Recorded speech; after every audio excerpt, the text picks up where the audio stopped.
Sean McVay said one thing about Matthew Stafford's back, and Matthew Stafford was like, nah. Upon further review, the Lakers did actually win the offseason, and USC football opens the season unranked in the AP poll. Good morning.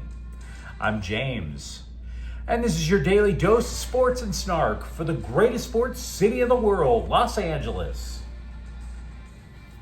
This is the Faithful Angelenos Morning Report. It is August 12th, 2025. Welcome back to the Sanctum Sanctorum of LA Sports. We added a ton of new subscribers yesterday. Thank you. Always makes my day to see that. And we're going to do our best to keep you informed. So if you like being in the know about LA Sports, clickety-clack the like button. Clickety-clack the subscribe button. There's a notification bell. Hit that. It'll let you know when we drop an update. Sharing is caring. Let people know we exist. And by all means, comment.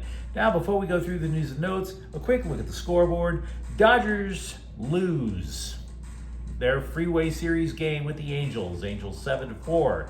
Meanwhile, tonight, the Dodgers are going to be at Anaheim again at 6:30. And New York is in town to play the Sparks at 7. Now, we have got a lot to talk about with the Rams, so give me some space here. Because a couple of weeks ago, Sean McVay approached the press and said, listen, the reason that we've been so vague about a timeline for Matthew Stafford is if I give you guys a precise timeline as to when he returns to practice and anything goes off schedule, even by a little bit, all y'all are going to flip. So just wait. We'll let you know. Then, 2 days ago, McVay did get precise. Oh, hey, everybody, great news. Stafford's in Monday. Didn't happen. And now the scribes have a reason to flip. Just like McVay predicted. And flip they did. All the flipping. So much flips, you'd swear it was a lucha libre tryout. That's how many flips were going on. And that brought chaos that the Rams did not need. There is now chaos in the Rams camp. Now, for those of you who didn't know, and I don't know how you didn't know, but for those who didn't, Stafford has an aggravated disc and a lengthy history of back problems. I mean, hell, when he played in Detroit, he played with a fractured spine. But that's when he was young and thought he was bulletproof. Now, well, you got to be careful. So McVay had to face the press, and he had to simultaneously do two things that don't go together. One, be positive, and two, shrug your shoulders like, duh, what can you do, right? I mean, I saw a video of him talking to the press while I was in an airport yesterday. The sound was muted. Sean McVay looked like a guy who did not have the rent money, but hey, guys, it's cool. A guy owes me. I've got this. So, what he did say, quote, what ended up happening, had a great workout, felt good, but then came in today, it doesn't feel great. Didn't think that was the right decision to be able to push him. We've always talked about flexibility, being fluid with some of the plans, unquote. And then McVay told everybody how much he loves Matthew Stafford, all of which could be totally true. But if you want the scribes to put the bullseye on you, if you want the sight on the high-powered shotgun, tell the scribes something that isn't true. If you do that, now you're a target. And literally up until yesterday, I was under the impression that you could take Sean McVay at his word. I'm not saying he was lying, like he was trying to deceive, but the idea was you could take McVay at his word. Why? Name anything this major that Sean McVay has misled us about in 9 years of running the Rams. Name one, right? He may not tell you exactly what he's thinking, but it's not going to be subterfuge. Now he's facing hundreds of questions from the scribes, each one more panicked than the one before. Here comes the drama. And as much as I like to clown the scribes, because I was one, this is on the Rams. this is the Rams' fault because they let stupid seep into their camp. Now, as for Stafford, a scribe posted this pic of this long trailer specifically designed for Stafford's wellness. They called it a restoration chamber. I'm 57 years old. I made it this long without ever having heard of anything called a restoration chamber. And Stafford, he goes in there and he hides in that thing like Superman trying to get the sun's rays in the Fortress of Solitude. The only thing that was missing was Crypto dragging Stafford's carcass across the practice field. And so because there's no Stafford to talk to, the scribes are peppering McVay like he's 50 Cent sitting in a car outside his grandma's house in Queens. McVay said, based on this new stuff, he can't even promise that Stafford will play in the season opener September 7th. Up until yesterday, it was a sure thing. Matthew Stafford would start the season. Even worse, McVay gave this super vague answer about the possibility of back surgery. Quote, I haven't gone down that road yet in terms of those types of conversations, unquote. Well, gee, doesn't that settle things? All of this, all of the stuff that we were told was based on the premise that Sean McVay and Matthew Stafford could control the narrative, as the cliche goes. They made a promise they didn't keep. And now the only thing that's going to shut everybody up, the only thing that's going to get the scribes to calm down, is for Stafford to get his ass on the field. And don't get me wrong, Stafford could damn sure shut a lot of people up if he does today. If you've ever had lower back pain, you know sometimes you actually feel pretty good.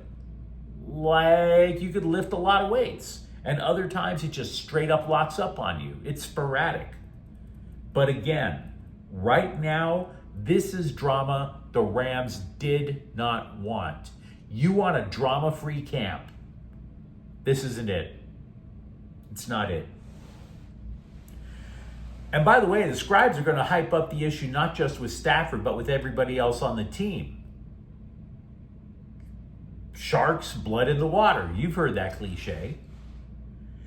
The Rams, CBSSports.com released a list of the biggest problem that every NFC West team has. For the Rams, it's age and injuries. And you're like, age? Stafford is the only older guy on the team. And finally, McVay hinted that DJ Humphries is likely going to be starting left tackle because, as you recall, Alaric Jackson just loves him some blood clots.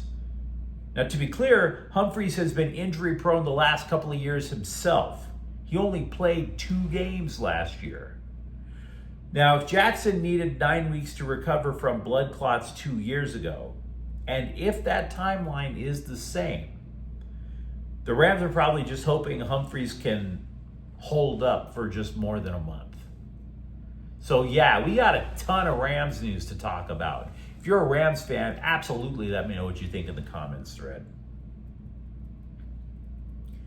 Meanwhile, with the Lakers, you don't want to pay too much attention when the scribes create these lists of winners and losers in an offseason. Because it's obvious clickbait. I read those stories so you don't have to. But I want to give you a little bitty glimpse as to how fickle the national press actually is. Because up until yesterday, they were all in lockstep. The Lakers offseason, complete trash. Why, we would call it a dumpster fire, but there wasn't enough gasoline and matches to light that pile of garbage in a golden flame. That's how bad that the Lakers offseason was allegedly. But now CBSSports.com is like, in retrospect, the Lakers kind of set themselves up nicely. They win. Now, if you're wondering how you go from loser to winner, just like that, Please check the receipts from this very program. On this show, I was telling you guys for weeks that if the Lakers kept Luka Doncic with an extension, all of a sudden, the offseason looks pretty damn good. It just took those smooth-brained bastards months to catch up with this show. Not that I'm right about everything, but I was right about the Lakers. CBS wrote, quote, "The Lakers had 3 orders of business this summer. Sign Luka Doncic to an extension, get a starting center, and preserve future cap space. They went 3 for 3, unquote." That is exactly what I told you guys weeks ago. It's exactly what I told you. Now, none of this is to suggest that we should all become DeAndre Ayton simps. None of this is to suggest that we should look at that guy and say, oh yeah, we're not going to miss Anthony Davis. But he does count as one of the 3. It was a good offseason for the Lakes. The Associated Press released its football preseason poll. I suppose you could argue USC was ranked 30th.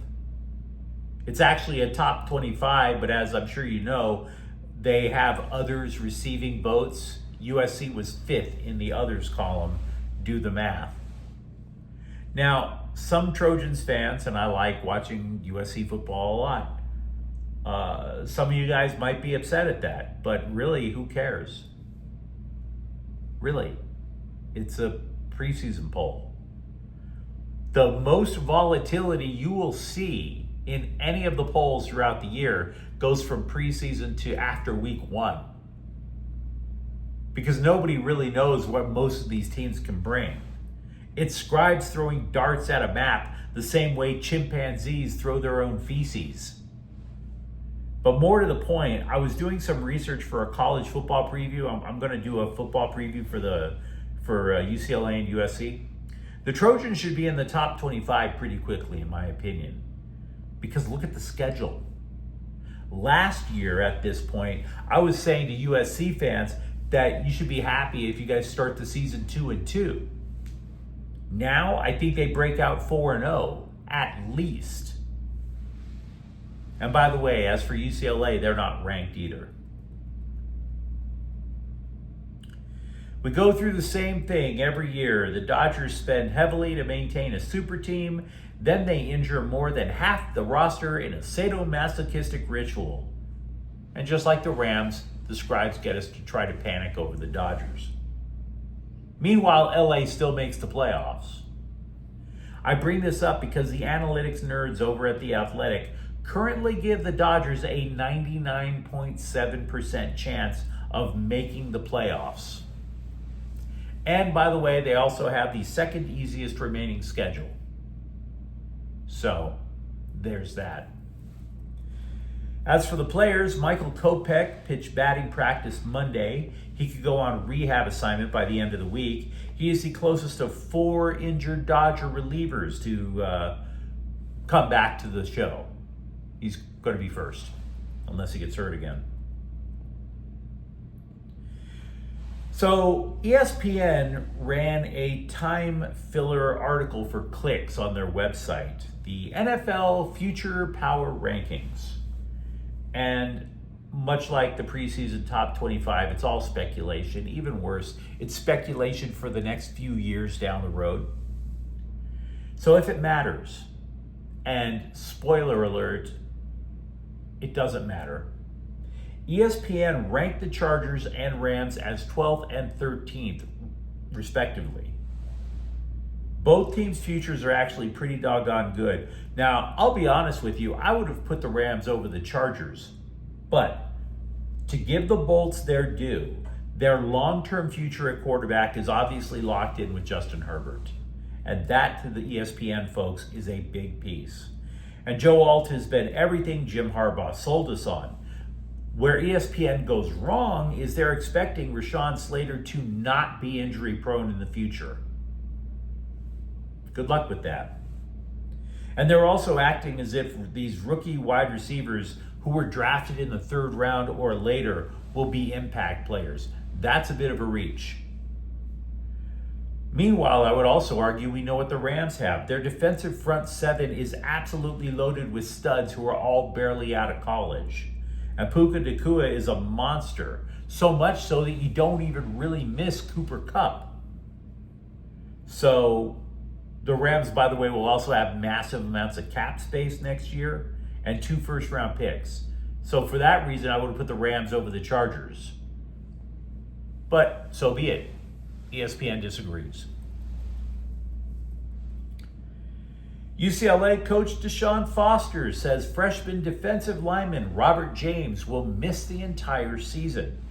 We don't know specifically what the injury is. Scouting reports on James suggested that the dude would just eat centers and crap guards. But I'm not sure that this is such a catastrophe for the Bruins. Here's why. It's true that UCLA had a lot of roster churn, but interior defensive line includes 3 returners. Maybe James was the biggest talent of the 4, but it doesn't hurt to have 3 guys who actually have experience with the defensive playbook. But you let me know what you think in the comments thread. Talk to me, for example. How upset are you over the idea of Matthew Stafford still not practicing? What about the Lakers offseason? Are you bullish on them now? And if you enjoyed this report, don't forget to subscribe to Faithful Angelenos. We're talking LA sports every single day here. Thank you for watching. I'm James, and we'll be back tomorrow. Faithful Angelenos is a Kian Corte El Queso production. Take care.